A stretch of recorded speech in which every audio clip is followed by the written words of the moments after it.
you very much, and I want to say first of all, thank you all for being here tonight. This is my favorite part of campaigning. There's a lot of things you have to do, but just being in a space like this with a lot of people, and I'm going to serve some chili over here in a couple of minutes is really the best part of it.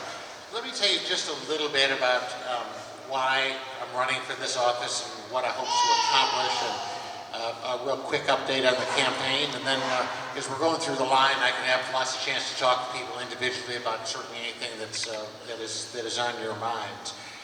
You know, I served as governor from 2003 to 2011, and when I left there, I had no intention of ever running for office again. I mean, I really enjoyed it. It's the best job I ever had, but I think it's okay to do that for a part of your life and then go on and do other kinds of things. When Bob Corker said he wasn't going to run again, and I had some people call me, and Andrea and I sort of sat down and started talking about it a little bit, and I kind of felt like I had some unfinished business from my time in public life. I have this very high school civics view of our government. I think we have a brilliantly designed federal government. The founders of this country did a really good job with it. I think government can be such a force for good and for protection of people and for taking advantage of opportunities. And I really hated to see, it's not just recently, it's over the past 10 or 15 years, that government slide into this mode where everything becomes sort of hyper-partisan. It's all about these power games and the partisanship and drawing lines in the sand and finding wedge issues to drive people apart. I've always believed the task of leadership is to find common ground, not to drive wedges and to sort people into tribes.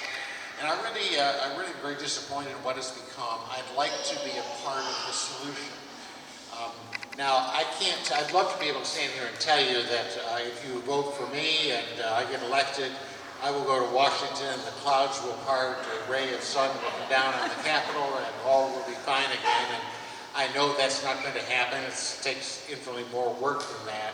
But I don't know a better way to begin tackling this stuff than to be one person who's going to go up there and bring some of the experience that I have as governor and as mayor about how you fashion things to get things done, and just try to be a force for starting to move things forward. You know, I do believe in some compromise. I do believe in finding some common ground and trying to see if we can begin addressing some of these big issues. We've got big issues to solve in our country out here. I've spent today talking a lot about immigration, for example, as I've gone around. That's a problem that's been building for 30 years here in our country. We have always done the big things together as a nation. If you think about things like Social Security, you think about things like Medicare, you think about things like the Civil Rights Act, those were all deeply bipartisan, where we got together as Americans and figured out how to solve a problem. And I really think that we've got to start doing that again with some of these big issues that we have, and I'd like to be a part of that.